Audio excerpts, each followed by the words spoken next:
सलमान खान इस वक्त सऊदी अरब में है। यादगार बनेगी वहां पे, एक यादगार बनेगी रियाद के उस मेन बुलेवार्ड के सेंटर में, और उस पर एक कतबा लगेगा जिसमें सलमान खान के हाथों के प्रिंट होंगे।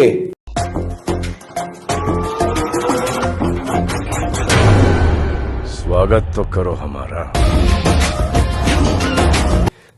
और वहां पे सऊदी हुकूमत की तरफ से पाबंदी है कि आप कतबा नहीं लगा सकते, आप निशानी नहीं लगा सकते। फातिमा, अम्मा आयशा या हजरत हसन के कब्रों के ऊपर कोई निशानी नहीं लग सकती। तो वही स्टैंडर्ड आप रखे ना। सलमान खान के हाथ का मुजस्समा क्यों लग रहा है वहां पे? मेरे मानने वाले हो तो जजीरातुल अरब के अंदर दो दीनों को जमा मत होने देना। खा वो ईसाई हो, खा वो यहूदी हो, खा वो हिंदू हो, खा कोई और हो। ये जितने लोग खा दुबई के अंदर वो बन रहा है या कोई।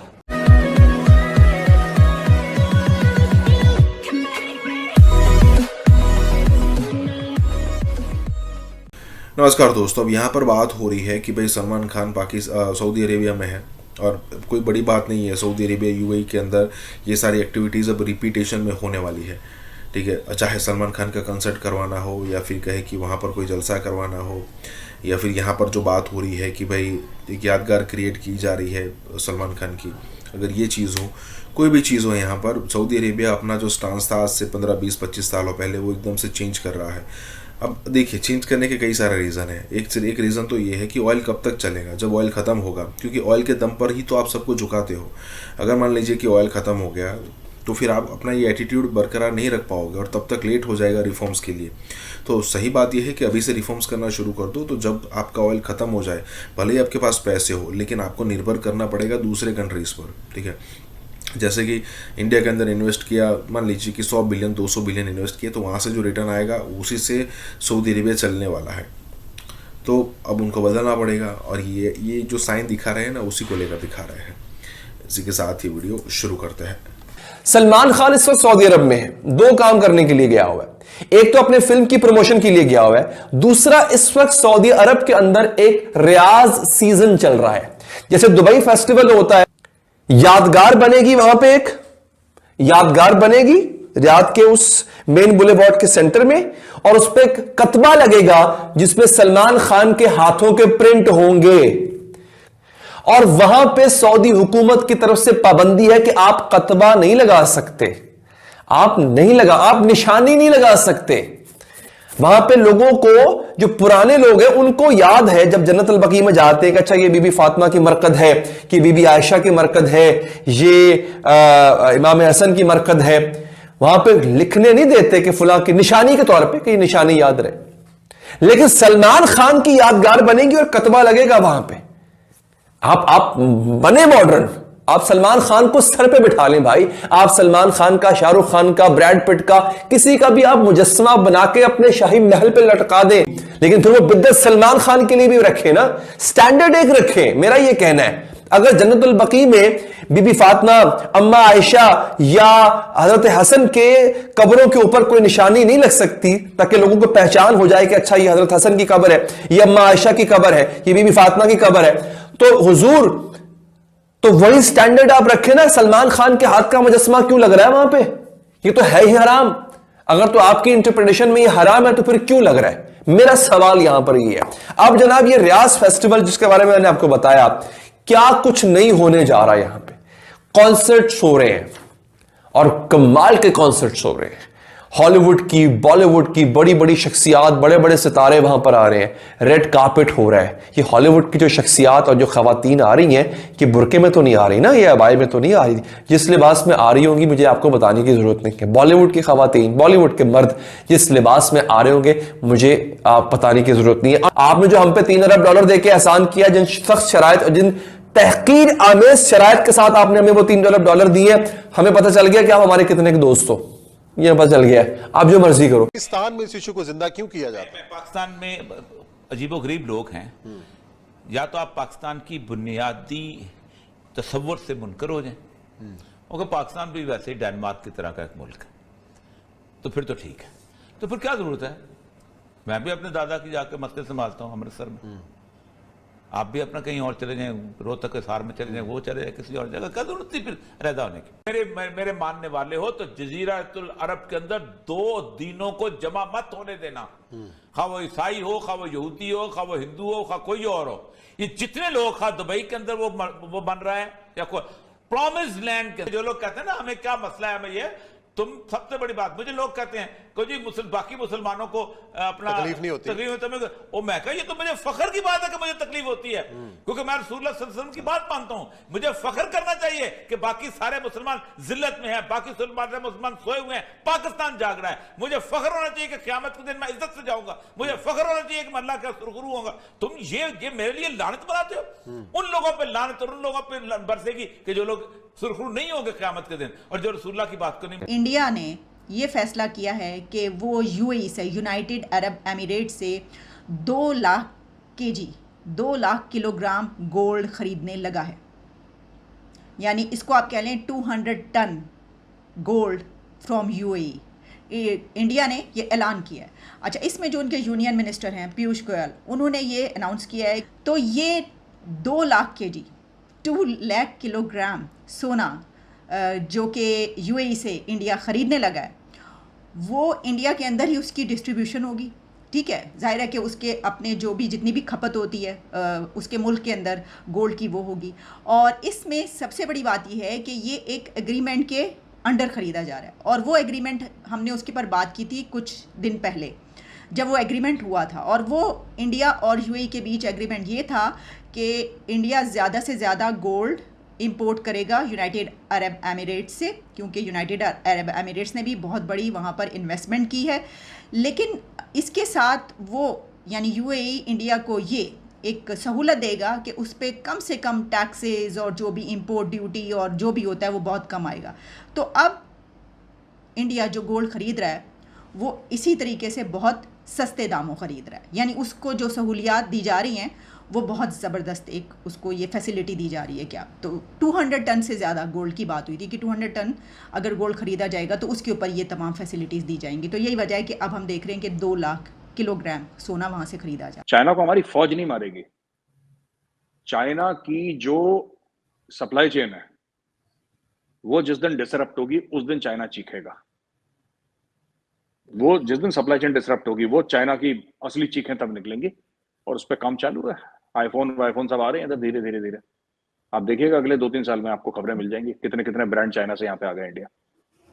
लेकिन कई लोग ये भी कह रहे हैं कि क्योंकि अभी अमेरिका कई लोग गए थे पाकिस्तान से, जिसमें कि आर्मी चीफ भी शामिल है, प्राइम मिनिस्टर भी हैं और बिलावल भुट्टो जरदारी भी हैं, उन सबको बड़ा अच्छा वेलकम दिया गया। बहुत जैसे कहते हैं कि ऐसा नहीं लगा कि कोई अमेरिका नाराज है। और ये लोग ये कह रहे हैं, मतलब बहुत से लोग यहाँ पे ये भी कहा जा रहा है कि ये भारत को दिखाने के लिए, ताकि भारत को थोड़ा सा प्रेशराइज किया जाए, क्योंकि भारत और रशिया के टर्म्स जो हैं वो काफी बेहतर जा रहे हैं, जो कि अमेरिका को पसंद नहीं आ रहा।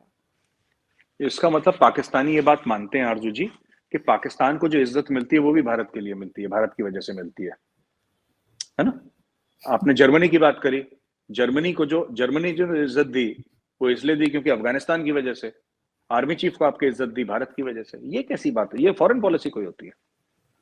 देखिए, आज अमेरिका हमें कुछ दिखाना चाहता है कि हम बड़े नाराज हैं, तो हो जाओ नाराज भाई। हमने अमेरिका से थोड़ा ना पैसे पकड़ने हैं, कुछ हमने अमेरिका से थोड़ा ना, उनकी सारी कॉर्पोरेशंस कौन चला रहा है? सुपर पावर है सर, आप इनकार नहीं कर सकते। मैंने मना नहीं करा कि सुपर पावर है, मैंने कभी मना नहीं करा कि अमेरिका सुपर पावर नहीं है। अमेरिका की फौज हमसे तगड़ी है, अमेरिका की इकोनॉमी हमसे तगड़ी है, अमेरिका हर लिहाज में भारत से आगे है, मैं मना नहीं कर रहा।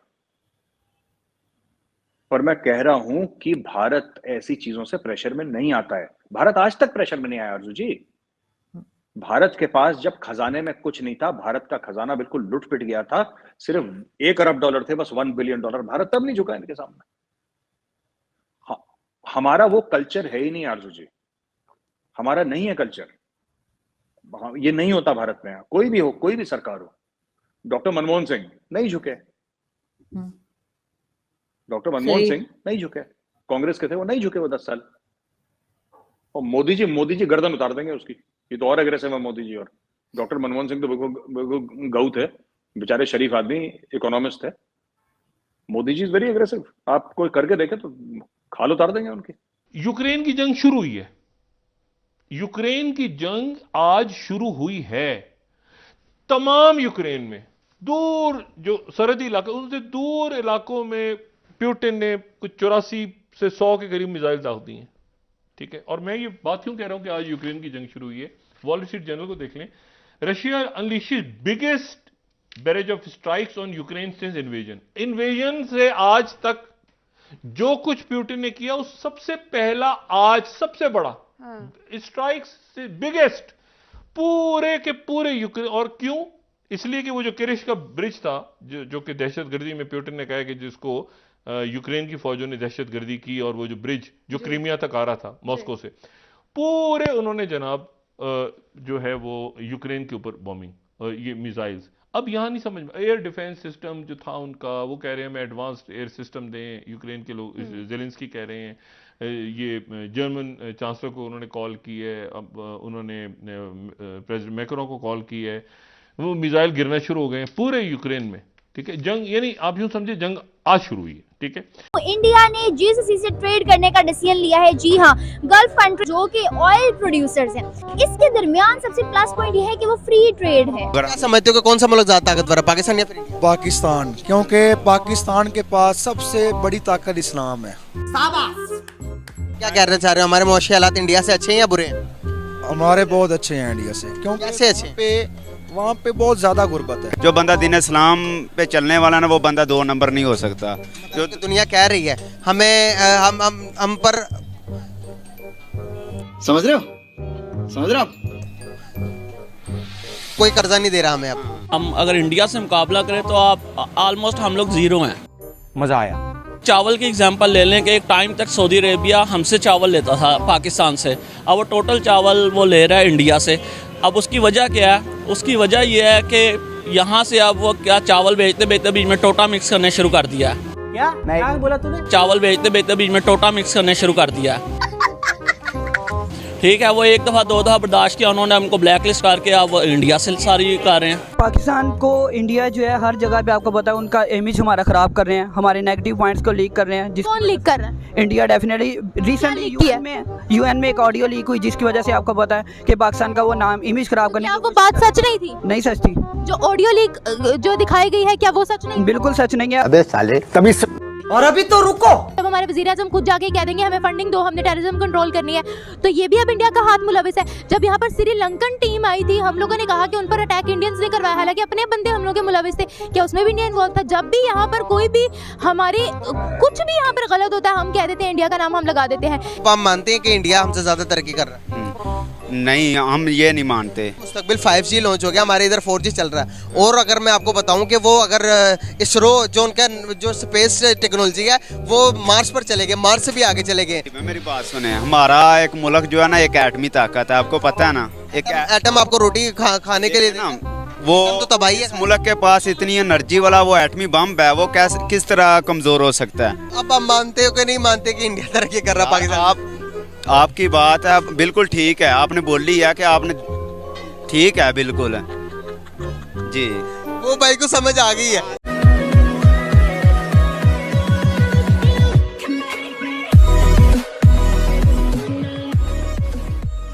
नमस्कार दोस्तों, अब यहाँ पर बात हो रही है कि गल्फ कंट्रीज आने वाले दिनों में एक बहुत बड़ा एग्रीमेंट साइन करने वाले, और हो सकता है कि उसमें 2 ट्रिलियन की बात हो।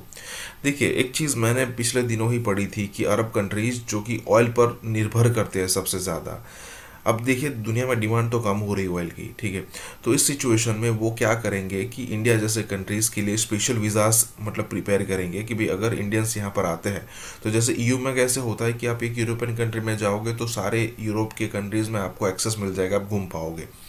अरब कंट्रीज भी ऐसा करने वाले हैं, और ख़ास करके वो टारगेट करेंगे इंडियन, खास करके हिंदूज़ को, इंडियंस को टारगेट करेंगे कि भाई आप आइए यहाँ पर घूमिए।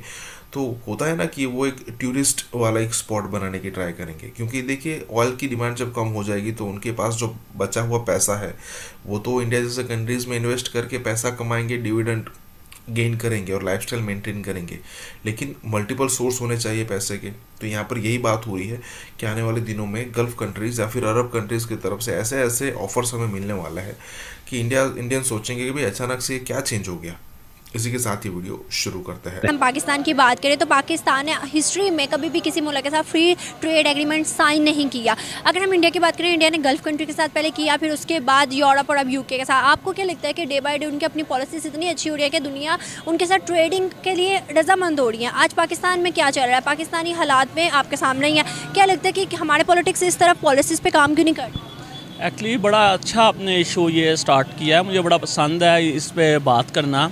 मैं खुद सऊदी अरेबिया से आया हूँ और वहाँ पे अगर इंडिया से मुकाबला करें तो आप आलमोस्ट हम लोग ज़ीरो हैं। मैं आपको एक साफ बात, एक सच्चाई बता रहा हूँ कि हम लोग ज़ीरो हैं। वो लोग आज देखें, एक सुई से लेके गाड़ी तक अपनी यूज़ करते हैं, अपनी बनाते हैं। हमारे हुक्मरानों को आपस में लड़ने से वक्त अवाम के बारे में सोचेंगे तो कुछ होगा ना। अब सऊदीया की एग्जांपल लेता हूँ, वो उन्होंने सबसे पहले अपनी अवाम को रखा हुआ है।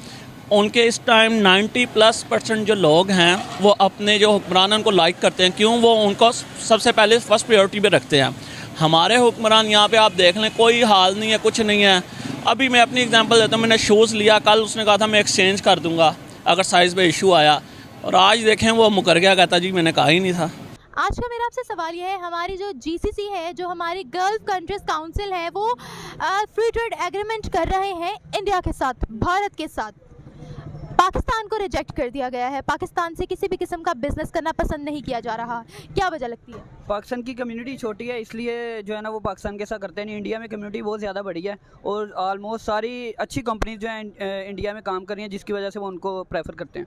अगर हम कम्युनिटी की बात करें कि पाकिस्तान की कम्युनिटी बहुत छोटी है या पॉपुलेशन बहुत छोटी है, तो बहुत सी ऐसी कंट्रीज है, बांग्लादेश, जापान, जिनकी कम्युनिटी छोटी है, जिनका रकबा छोटा है, मगर क्वालिटी वर्क वो लोग प्रोड्यूस कर रहे हैं। वहाँ पर वो लोग अपना लोहा खुद मनवा रहे हैं, उन्होंने हर चीज़ अपनी रखी हुई है। अब आप ये बात करें कि पाकिस्तान के पास अपनी कोई चीज़ नहीं है, तो कोई भी इन्वेस्टर, चाहे नॉन मुस्लिम हो या मुस्लिम हो, क्यों आएगा पाकिस्तान में? ये बात करें। हमारे पास अपनी प्रोडक्ट्स हैं, लेकिन हमारे जो बड़े ऊपर से हैं वो लॉन्च नहीं करने देते। हम इनको चाहिए कि अपने ब्रांड्स को प्रमोट करें। हमारे पास अच्छे खासे ब्रांड्स हैं। कौन कौन से ब्रांड्स हैं पाकिस्तान के, अपने आप नाम बताएं। J.Dot ले लें, और टेक्सटाइल इंडस्ट्री टोटल जो है पाकिस्तान की all over the world famous है। आप यहाँ से इनको यूज़ करें, यहाँ से कपड़ा जाता है, बाहर का टैग लग के आ जाता है और इधर वो महंगा बेचते हैं। J.Dot जो है वो एक कपड़ों का ब्रांड है, ठीक है। हर कंट्री में कपड़ों के ब्रांड्स होते हैं। हम इकोनॉमी को अगर ये कहें ना कि हमारे पास कपड़ों के ब्रांड है, तो ये तो एक बहुत ही बेवकूफ़ बात हो जाएगी कि कपड़ों के ब्रांड होना इकोनॉमी में आगे बढ़ना नहीं है। उसके अलावा आपने बोला है, उसके अलावा आपने कौन से ब्रांड्स बोले?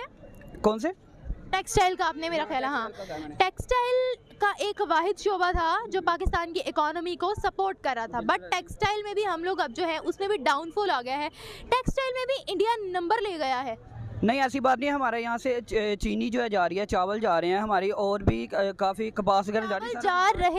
चावल जा रहे थे, कपास जा रहा था, अभी भी जा रही है। ऐसी जा रही, इम्पोर्ट कम हुई है, एक्सपोर्ट भी हो रही थी, लेकिन उस लेवल की नहीं हो रही अब, जिसकी वजह से हम लोग इंडिया से बहुत ज़्यादा नीचे जा रहे हैं। क्यों कम हो रही है? वो डेफिनेटली हम एज ए नेशन भी हमारे लोगों की गलतियाँ, जिसकी वजह से क्या उसको कहते हैं, कम्युनिटी में इश्यूज आ रहे हैं। अभी चावल की बात की है तो दुनिया ये चाह रही है कि चावल जो है वो इंडिया से ज़्यादा खरीदे। इसके अलावा भी कुछ अर्सा पहले IMF ने इंडिया से बैक किया, अपील की कि आप वीट की एक्सपोर्ट ना रोके, पूरी दुनिया में बहरान पैदा हो जाएगा, पूरी दुनिया को लाले पड़ जाएंगे खाने की अगर आप लोगों ने गंदम को रोका तो। ऐसी कोई खबर, हालांकि पाकिस्तान एक एग्रीकल्चर कंट्री है, फिर पाकिस्तान के लिए ऐसे अल्फाज क्यों नहीं बोले जाते? अगर हम कहते हैं हम टेक्सटाइल में बहुत आगे हैं, हमारे चावल, कपास, गन्ने बहुत मशहूर हैं। डेफिनेटली पाकिस्तान को इंडिया जो है हर जगह पे, आपको पता है, उनका इमेज हमारा ख़राब कर रहे हैं, हमारे नेगेटिव पॉइंट्स को लीक कर रहे हैं। कौन लीक कर रहा है? India definitely. रिसेंटली UN में एक ऑडियो लीक हुई, जिसकी वजह से आपको पता है कि पाकिस्तान का वो नाम, इमेज खराब करने। क्या वो बात सच नहीं थी? नहीं सच थी। जो ऑडियो लीक जो दिखाई गई है, क्या वो सच नहीं? बिल्कुल सच नहीं है। आप रिसेंटली इसके अलावा देख लें, जब न्यूजीलैंड की टीम आई थी, उन्होंने मेल टेम्पर करके, इंडिया का यही काम है, पाकिस्तान को टॉर्चर करते हैं। वो टॉर्चर नहीं करता, ऑल ओवर द वर्ल्ड जो है वो हमारी रेपुटेशन वैसी नहीं। जब हमारे वज़ीर-ए-आज़म खुद जाके कह देंगे हमें फंडिंग दो, हमने टेररिज्म कंट्रोल करनी है, तो ये भी अब इंडिया का हाथ मुलविस है। जब यहाँ पर श्रीलंकन टीम आई थी, हम लोगों ने कहा कि उन पर अटैक इंडियंस ने करवाया, हालांकि अपने बंदे हम लोग के मुलविस थे, क्या उसमें भी इंडिया इन्वॉल्व था? जब भी यहाँ पर कोई भी हमारे कुछ भी यहाँ पर गलत होता है, हम कह देते हैं, इंडिया का नाम हम लगा देते हैं, या जो हम लोग खुद गलत करते हैं उसमें भी इंडिया मुलविस होता है। नहीं, ऐसी बात नहीं, मैंने बिल्कुल भी नहीं कहा कि हम लोग अच्छे हैं, ऐसी बात नहीं। हमारी खुद गलतियां हैं, हमारी गलतियों की वजह से हम लोग इस लेवल तक पहुंचे। हम लोग को एज ए नेशन खुद चाहिए कि हम लोग पॉजिटिव काम करें, तो जिसकी वजह से अच्छा काम हो सकता है। अब शिफ्ट हुआ इंडिया में, इंडिया खुद इतना बड़ा इनिशिएटिव लिया हुआ, इन्वेस्टमेंट कर रहा है ड्रोन्स बनाने के लिए, ड्रोन खुद बनाएगा और दूसरे मुल्क में एक्सपोर्ट करेगा। ड्रोन का प्रोजेक्ट उन्होंने स्टार्ट किया है, नरेंद्र मोदी ने खुद फ्लाई करके जो कहा है कि अब मैन्युफैक्चरिंग का हब बनेगा इंडिया ड्रोन में। आप देखते हैं कि उन्होंने 136,000 करोड़ की इन्वेस्टमेंट की है सिर्फ अपने ड्रोन में। हाय हाय हाय मेरे पास पैसे नहीं। उसके बैक पे दिल्ली के पास जेब में पैसा भी बड़ा है। तुम अपने दुश्मनों के हाथ में खेलोगे देन इंडिया। आपको पता नहीं है वो कितने खुश हैं। हमारे लिए वही काफी होता है हमारे कान मरोड़ने के लिए। वो कह देते हैं यार ये जो है ना इनको जरा और टाइट करो, ये सही नहीं काम कर रहे। अब देख रहे हैं कि जैसे कि इंडिया मैन्युफैक्चरिंग हब माना जाता है, हर चीज इंडिया में प्रोड्यूस की जाती है। माय गॉड, मेरे ख्याल में ये तो टोटल एक्सपोजर है। इमरान खान इंतहाई सख्त गुस्से में तिल मिलाते हुए फिर रहे हैं और उन्होंने प्रोटेस्ट वाले दिन शेख रशीद के लिए कहा कि ये बंदा कंटेनर के करीब भी ना फटके, मेरे करीब भी ना आए। जितने भी बड़ी बड़ी मार्केट्स है, आलमी मार्केट, वो इंडिया की तरफ शिफ्ट हो रही है। अब क्या देखते हैं रिसेंटली इन फ्यूचर में इंडिया को सुपर पावर बनते हुए देख रहे हैं कि इस तरह के इनिशिएटिव जब बड़े बड़े इन्वेस्टर जैसे कि अब एप्पल खुद में शामिल हो रहा है।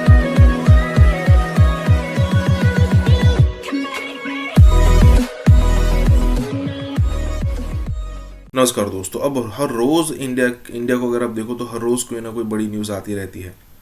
जैसे वो न्यूक्लियर पनडुब्बी हो गई, यहाँ पर बात हो रही है ड्रोन की, उसके अलावा सेमीकंडक्टर के बारे में भी बात होती रहती है।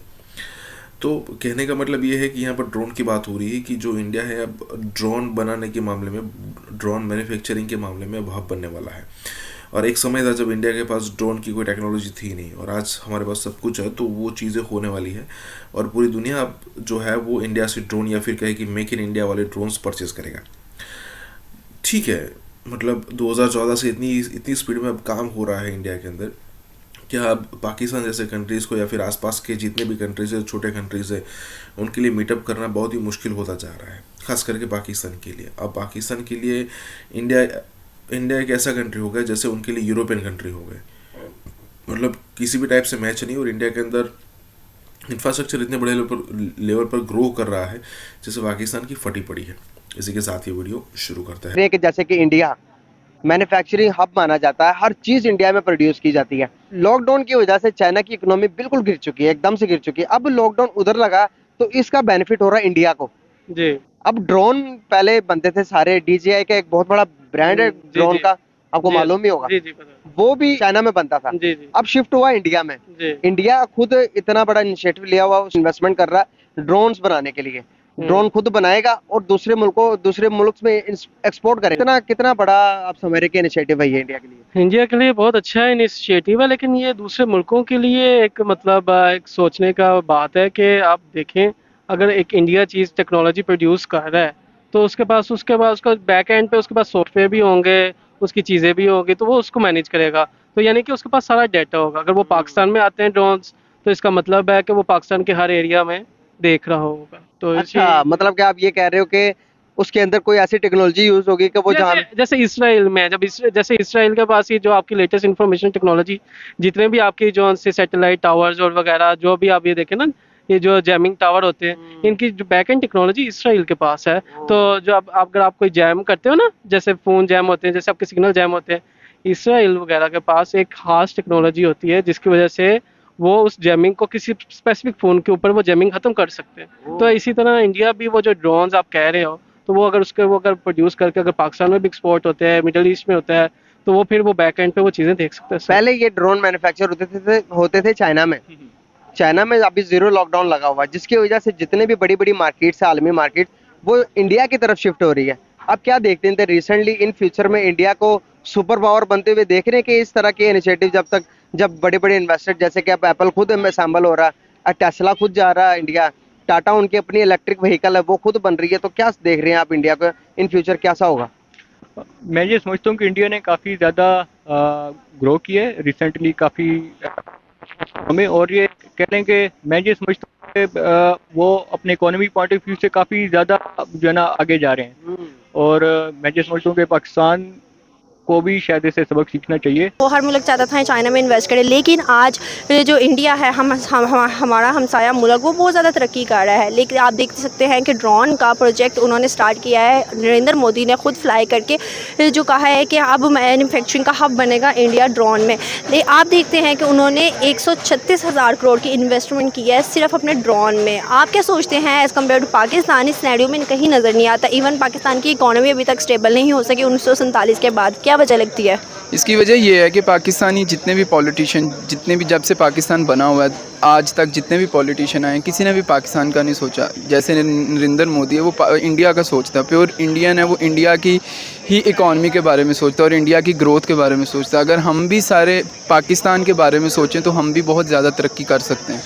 बिल्कुल सही। तो आपको क्या लगता है कि एज़ कम्पेयर टू इंडिया, आप देखते हैं कि सिर्फ इन चीज़ों, मैन्युफैक्चरिंग की चीज़ों में नहीं बल्कि हर सेक्टर में ऊपर चला गया, उसकी आपको क्या वजह लगती है कि वो उसकी तरक्की के पीछे आपको क्या मतलब सूरत हाल नज़र आती है? उन्होंने अपनी एजुकेशन सेक्टर पे बहुत फोकस किया, इंडिया ने अपने आईटी सेक्टर पे बहुत फोकस किया है, जिसकी वजह से इंडिया के आईटी सेक्टर में भी जो उनकी ग्रोथ है वो बहुत ज़्यादा। और आज जितने भी बाहर के मुल्कों में जितने भी फॉरेन CEOs हैं वो सारे इंडिया के। यही वजह यह है कि एजुकेशन पे उन्होंने अपनी इकॉनमी पे बहुत फोकस किया और हमारा एजुकेशन में भी उन्होंने बहुत ज़्यादा अपना इन्वेस्टमेंट किया है। हाँ, बहुत ज़्यादा इन्वेस्टमेंट किया। इसी वजह से आज जितने भी हैं इंडियन CEO, जितने भी IT के, सब वही हैं। इसकी वजह यह है कि एजुकेशन पे उन्होंने बहुत ज़्यादा जो है ना इन्वेस्ट किया। और हमारे यहाँ पर कुछ भी नहीं है। हमारे पाकिस्तान में स्किल्स बहुत हैं, ठीक हो गया, लेकिन वजह यह है कि बस उस स्किल्स को पॉलिश नहीं करते, नौजवानों को मौका नहीं देते कि वो आगे जा सकें। और यही वजह है कि आज हमारी इकॉनमी भी पीछे है और हम इंडिया से, बांग्लादेश से, इन सब से पीछे हैं। यही वजह है कि हम लोग आगे नहीं बढ़ सकते क्योंकि गवर्नमेंट की सपोर्ट नहीं है। जयशंकर साहब बड़े काबिल आदमी है, लेकिन उसके बैक पे दिल्ली के पास जेब में पैसा भी बड़ा है। उनको ये फिक्र नहीं होती कि यार अमेरिका नाराज होगा तो हमें कहेगा अच्छा आपको $1 अरब नहीं चाहिए, हम आपका बंद कर देंगे। ये टेंशन उसको नहीं होती। तो इसलिए उनकी फॉरेन पॉलिसी, वो रशिया से तेल खरीदता है और अमेरिका को कहता है भाई आपके साथ हमारा अपना हिसाब किताब है, लेकिन रशिया के साथ हमारा अपनी दोस्ती है। अमेरिका मजबूर होता है और वो कहता है अच्छा यार ठीक है, वो पाबंदियां लगाता है लेकिन हिंदुस्तान के खिलाफ नहीं लगा सकता। उसको पता है कि इस वक्त हिंदुस्तान उनकी एक मजबूरी भी है। वो उनकी बड़ी पॉपुलेशन, एक बड़ी इकोनॉमी, एक बड़ी मार्केट, ये उनको पता है। उनको ये भी पता है कि भाई इनके लोग, स्किल्ड लोग हमारे यहाँ आके आ रहे हैं मुल्क में और बड़ी बड़ी कंपनीज के CEO बैठे हुए हैं। दूसरी बात, वहां पे जाके उनकी कंपनीज, अमेरिकन कंपनीज जाके इन्वेस्ट करती है।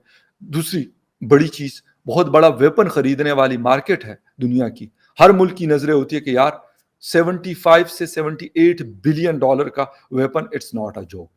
तो ये जब खरीदता है तो वो लाजिमी बात है, जर्मनी के भी, मतलब जिसे कहते हैं मुंह से राल्टा पक रही होती है, यूके की भी, रशिया की भी और अमेरिका की भी, जितनी भी बड़ी ताकत है। तो ये नहीं कहता उसको कि भाई आप ये जो आप कम कीमत पे क्रूड ऑयल खरीद रहे हैं तो ये आप ना खरीदें, कह दे जरा। लेकिन हम फंस जाते हैं। हमें ये डर होता है कि यार अभी हमारे पास तो ये महीने का जो बिल के पैसे हमारे पास नहीं है, जो हमने खरीदना है, जो खाना पीना करना, उसके पैसे हमारे पास नहीं। सेमीकंडक्टर चिप्स का जो प्लांट है वो इंडिया के कर्नाटका में लगने जा रहा है। Indian prime minister Narendra Modi जो है वो सेमीकंडक्टर की जो हब है, प्रोडक्शन हब इंडिया में खोलने जा रहे हैं। कि जो PLI स्कीम है, प्रोडक्ट लेंगे इंसेंटिव की वजह से पॉसिबल हो सका है। आटा शहरियों की पहुंच से दूर हो चुका है। शहरी कहते हैं कि महंगाई ने पहले ही उनकी कमर तोड़ दी है। आटा महंगा होने से चूल्हे ठंडे हो गए हैं। मेरा ख्याल है कि इंडिया जो है वो प्रोएक्टिवली ही is providing more incentive, more benefits to the companies. मैं देख रहा हूँ कि जो इंडिया को एडवांटेज है कि वो इंटरनेशनल इन्वेस्टर तो ऑलरेडी बैठा हुआ है इंडिया में। महंगाई ने आवाम की जिंदगी अजीरन कर दी है। बिजली की तवील लोड शेडिंग अजियतनाक सूरत हाल इख्तियार कर चुकी है। जरूरियात जिंदगी की अशिया खरीदना भी मुश्किल हो गया है। लोग बहुत मुश्तिल हैं। मुल्क इंतशार का शिकार है। हालात कशीदा हैं। महाजराई की सियासत बढ़ती जा रही है। सूरत हाल खतरनाक से खतरनाक तर हो रही है। See first of all Narendra Modi की तरफ से ये one of the greatest achievement जिसको आप कह सकते हैं वो उनकी तरफ से हुई है। एंड नो वंडर इनका फर्स्ट ऑफ ऑल क्रेडिट, जिनका आइडिया था, जिन्होंने अपनी गवर्नमेंट पे इसको इम्प्लीमेंट करवाने की कोशिश की एंड फाइनली हमने सबने देख भी लिया कि वो करवा भी चुके हैं। तो नो वंडर ये सारे के सारे क्रेडिट मोदी जी को जाता है।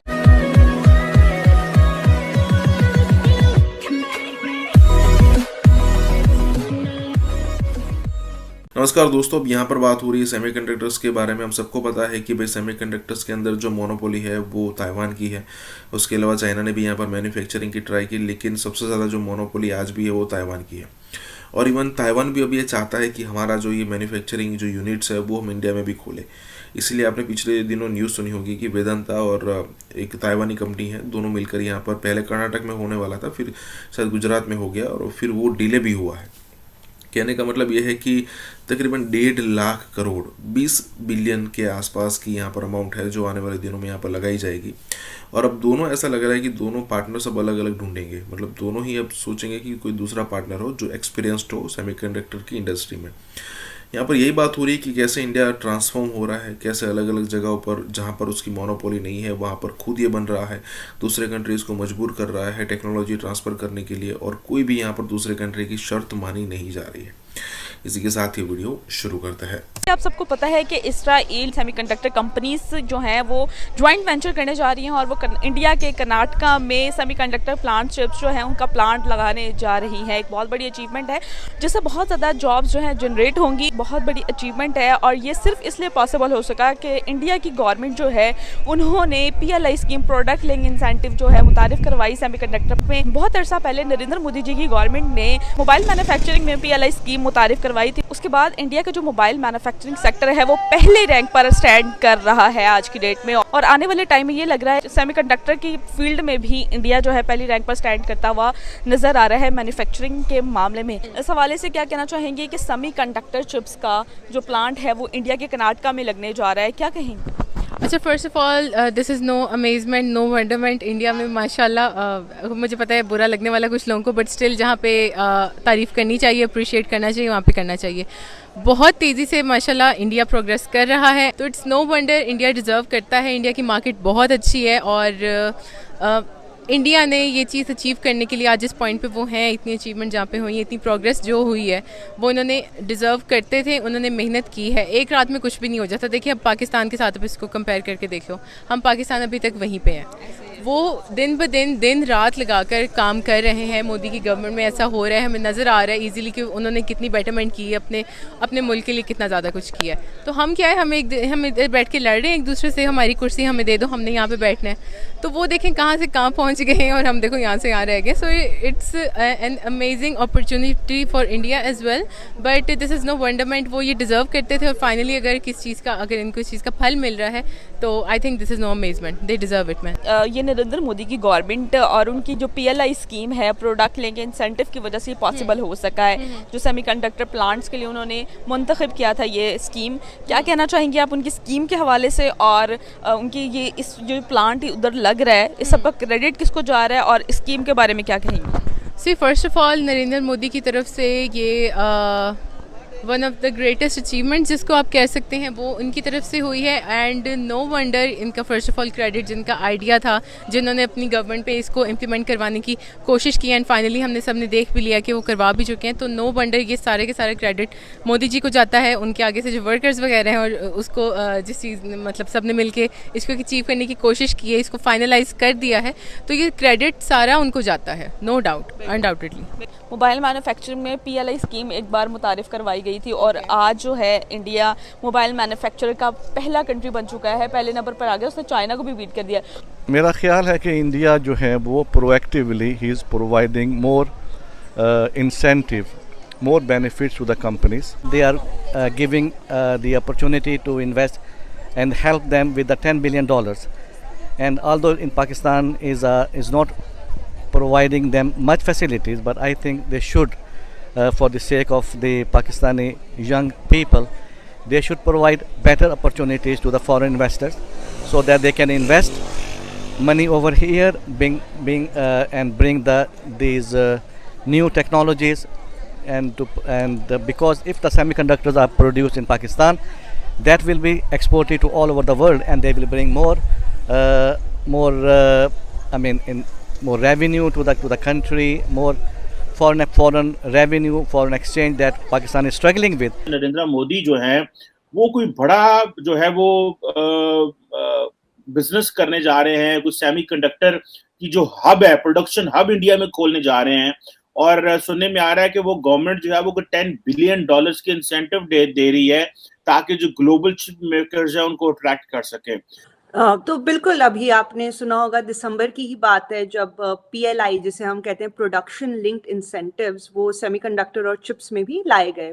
तो PLI वैसे कोई काफी अलग सेक्टर्स में भी है, करीबन 14 PLI अभी इंडिया में है, और इसमें पूरा जो थिंकिंग यही रहती है कि अगर कोई भी प्रोड्यूसर है, मैन्युफैक्चरर है, उसे अगर वो कोई चीज़ मैन्युफैक्चर प्रोड्यूस कर रहा है तो गवर्नमेंट उसे इंसेंटिव्स देती है, और ये ऐसी जगह में भी स्ट्रेटेजिकली किया गया है जहाँ पे बहुत ज़रूरत है इंडस्ट्री को आगे बढ़ाने की। अब जैसे आप चिप्स देख लें, इंडिया जो है अभी चिप डिज़ाइनिंग में तो इंडिया काफ़ी काम कर रहा है, लेकिन वो एक आउटसोर्स तरीके से कर रहा है। तो एक थोड़ा सा अगर मैं आपको पृष्ठभूमि थोड़ी चिप मैन्युफैक्चरिंग की पहले हम लोग बात कर लें, फिर इंडिया की बात करेंगे। तो जैसे चिप मैन्युफैक्चरिंग जब होती है तो उसमें 3 स्टेजेस होते हैं। एक होता है चिप डिज़ाइनिंग, जो कि ज़्यादातर US, नेदरलैंड्स ऐसे एकदम डेवलप्ड कंट्रीज़ कर रहे हैं।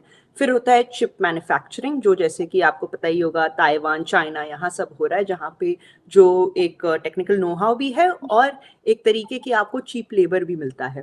और फिर तीसरी चीज़ हो जाती है आपकी, जो आप असेंबली, टेस्टिंग, कंट्रोल ये सब करते हैं, जो ज़्यादातर जैसे कि मलेशिया, सिंगापुर यहाँ पे होता है, जहाँ पे आपको थोड़ी बहुत उतनी स्किल्ड लेबर की ज़रूरत नहीं पड़ती। तो इंडिया का अभी जैसे इंटेल हो गए, ये सब कंपनीज हो गए, इन लोगों ने आउटसोर्स किया हुआ है चिप डिज़ाइनिंग इंडिया में, क्योंकि आपको हर किसी को पता है सबसे बेस्ट कोडर्स और काफ़ी लो रेट्स में आपको इंडिया में मिल जाते हैं। इसमें अब कई चीज़ें हैं, हम सबको पता है ज़्यादातर जैसे कि सप्लाई चेन्स की जो लिंकेजेस चाइना से हैं, उससे वैसे ही सारी कंट्रीज़ हटाना चाहती हैं, इतना वो लोग निर्भर नहीं रहना चाहते चाइना में। बाकी बहुत सप्लाई चेन शॉक्स आए हैं। और वो क्या किया 2 मई को उन्होंने, जब पाकिस्तान के अंदर आए, ट्रैक्टर लेके आए और सब कुछ, और हम क्या कर रहे हैं, खबरों को रुकवा रहे हैं, इस खबर को रोक दे, इस खबर को रोक दे, इस खबर को रोक दे। भारत के ऊपर दबाव नहीं, आया, मैं तो नहीं मानता इस बात को, मैं तो नहीं मानता। अच्छा, मुझे कहाँ पे दबाव आया, कहाँ पे आया दबाव, कहाँ पे दबाव आया, कोई इंसिडेंट कोट करें, कहाँ पे आया दबाव? अभी पिछले दिनों उन्होंने 2 मुख्तलिफ जगहों पे वो उन्होंने ना सिर्फ LOC क्रॉस की अंदर आए, बल्कि उन्होंने सीधी हमें तो पूछा ही नहीं किसी ने, तो हम इंडिया के साथ डायरेक्ट बात क्यों ना करें, क्योंकि पाकिस्तान तो इस पोजीशन में नजर नहीं आ रहा।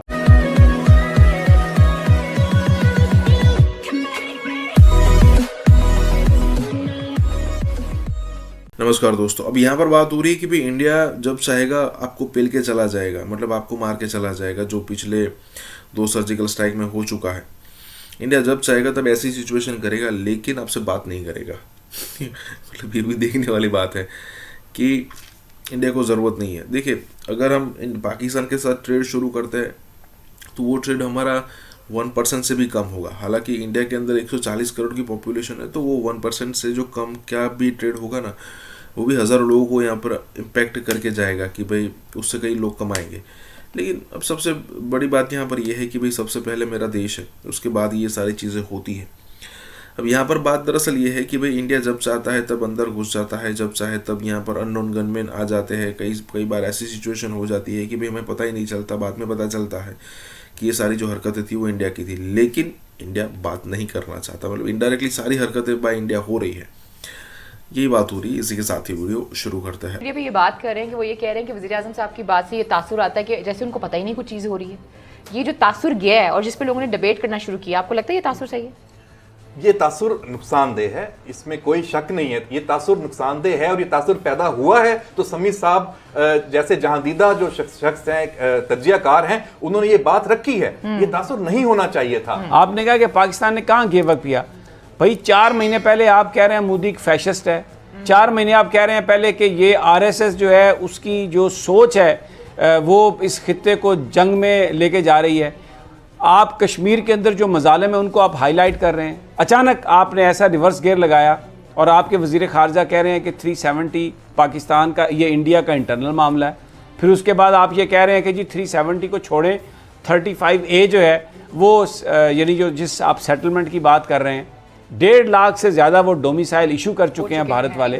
वहाँ पर उन्होंने उसकी आबादी को, मुस्लिम आबादी को अक़लियत में तब्दील करने के लिए अमली तौर पर वो काम कर रहे हैं। और यहाँ पाकिस्तान में आप लॉलीपॉप दे रहे हैं। अगर आप 370 से अगर ये आपका इशू नहीं है तो, और वो कहते हैं कि वो इंटरनल इशू है, तो 35A तो भारत का किस कानून के तहत आप रोकेंगे?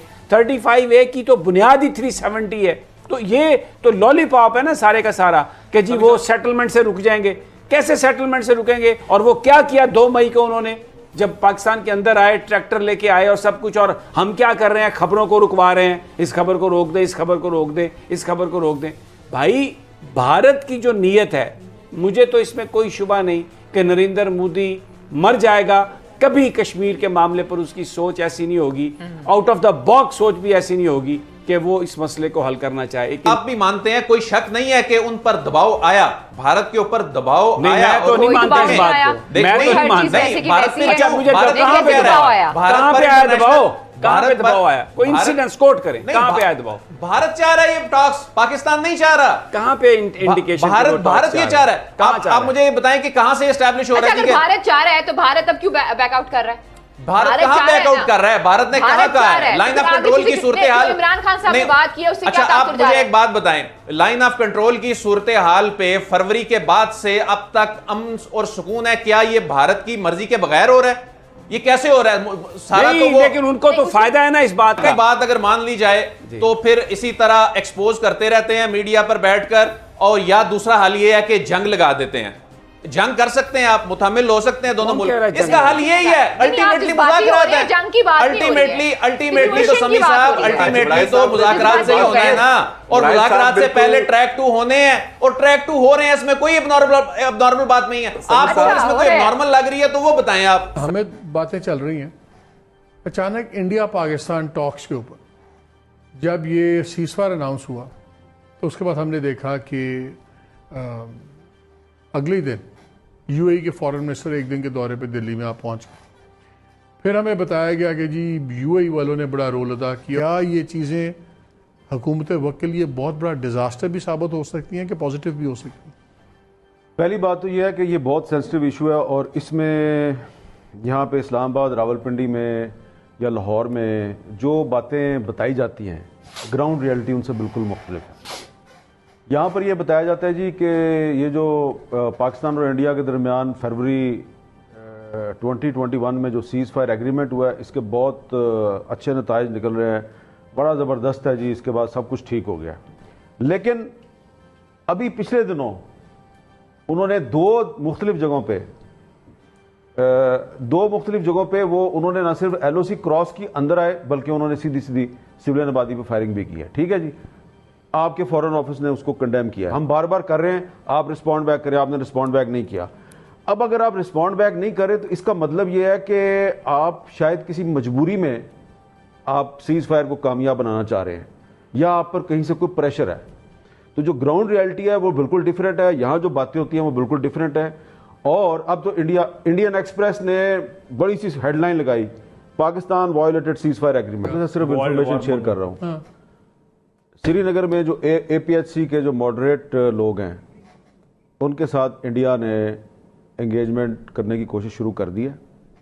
उनको कहा ये देखें, ये पाकिस्तान जो है ये हमारे साथ बातचीत डायरेक्ट करता है, आपको तो शामिल नहीं करता।